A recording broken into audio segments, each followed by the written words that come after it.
Here it is given a weather forecasting plastic balloon of volume 15 meter cube contains hydrogen of density 0.09 kg per meter cube. The volume of an equipment carried by the balloon is negligible compared to its own volume. The mass of empty balloon alone is 7.15 kg. The balloon is floating in air, density 1.3 kg पर metre cube. तो देखो इसमें ये दिया हुआ है कि एक वेदर फोरकास्टिंग प्लास्टिक बलून है, उस बलून का जो वॉल्यूम है 15 मीटर क्यूब, उसके अंदर बलून के अंदर, बिकॉज हॉट एयर बलून है तो हॉट एयर बलून के अंदर हाइड्रोजन गैस फील्ड है जिसका डेंसिटी दिया हुआ है 0.09 kg पर मीटर क्यूब। अब उस बलून के अंदर कुछ इक्विपमेंट्स रखे गए वेदर फोरकास्टिंग के लिए। तो ये बोला कि जो इक्विपमेंट्स है उनका वॉल्यूम हम क्या करेंगे, बलून के वॉल्यूम के कंपैरिजन में नेग्लिजिबल दिया हुआ है, तो उसको काउंट नहीं करेंगे, उसको इग्नोर कर सकते हैं। एम्प्टी बलून का जो मास है, एम्प्टी बलून का, एम्प्टी बलून मतलब इक्विपमेंट का मास अभी हम काउंट नहीं कर रहे हैं। एम्प्टी बलून का जो मास है वो है 7.15 किलोग्राम, और जो बलून है वो एयर में फ्लोट हो रहा है, तो एयर का डेंसिटी दिया हुआ 1.3 kg पर मीटर क्यूब। अभी हमको देखो पांच चीजें कैलकुलेट करनी है। फर्स्ट है calculate the mass of hydrogen in the balloon. तो बलून के अंदर कितना हाइड्रोजन है, हाइड्रोजन का मास कुछ है। Then the mass of hydrogen and balloon together. तो देखो बलून का मास तो दिया हुआ है 7.15 kg, अगर फर्स्ट पार्ट से हाइड्रोजन का मास निकल जाएगा तो उसको ऐड कर लेंगे। Then the total mass of hydrogen balloon and equipment if the mass of equipment is x.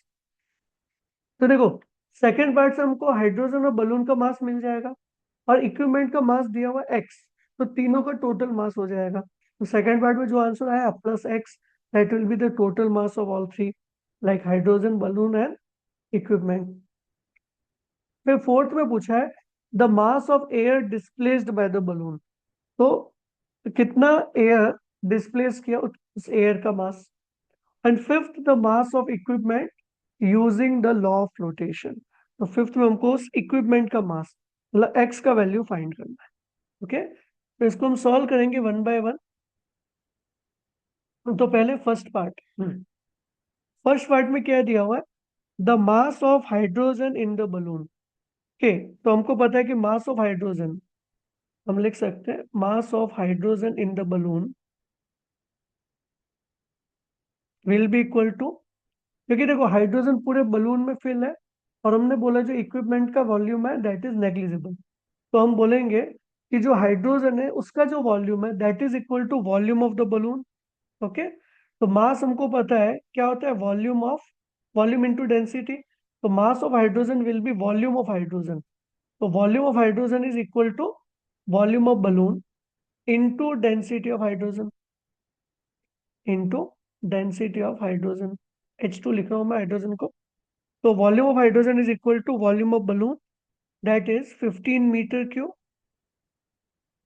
Into density given है 0.09। इसको हम सॉल्व कर लेंगे, फिर ये हो जाएगा 1.35 kg, that is mass of hydrogen.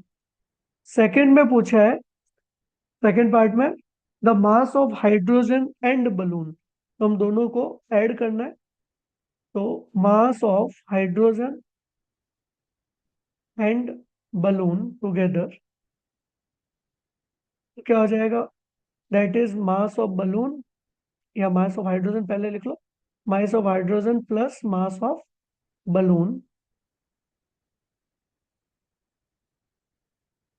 ठीक, तो mass of hydrogen is 1.35 plus mass of balloon हमको दिया हुआ है 7.15, दोनों को ऐड कर देंगे तो ये आ जाएगा 8.50।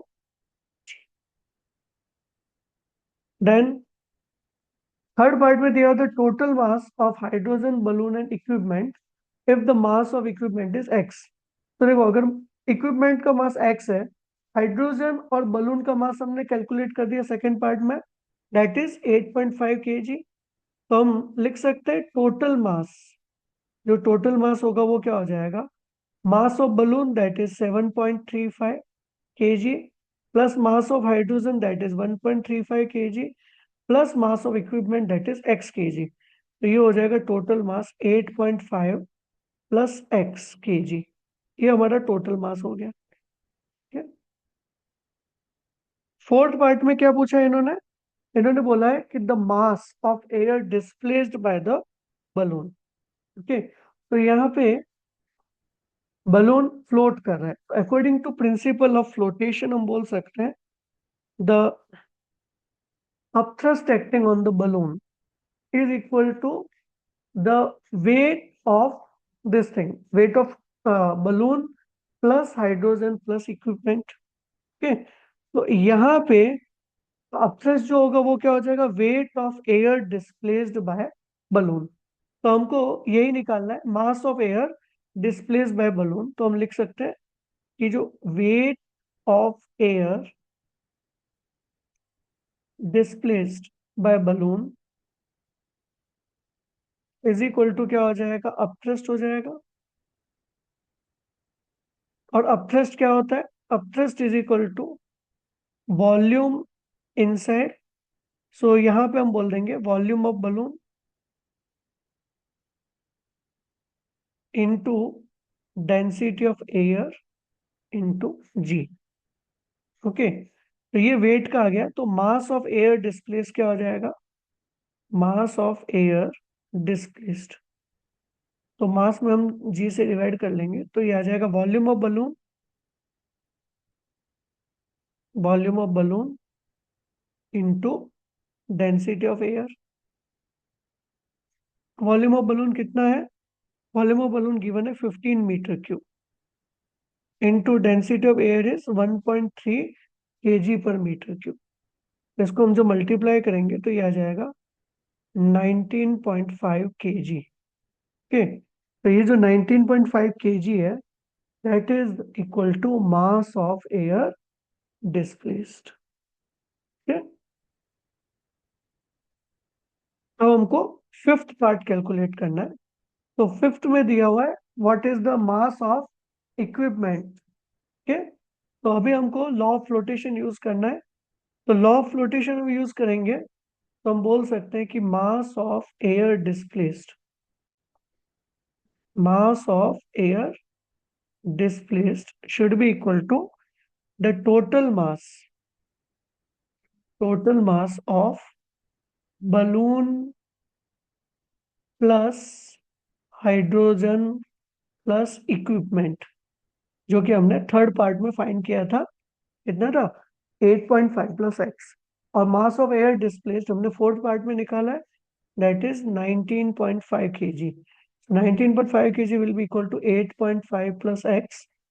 तो यहाँ से हम x लिख सकते हैं 19.5 minus 8.5 that is 11 kg. Okay, mass of equipment क्या आ जाएगा? 11 kg आ जाएगा. ये हमारा फिफ्थ पार्ट का आंसर है. ठीक है.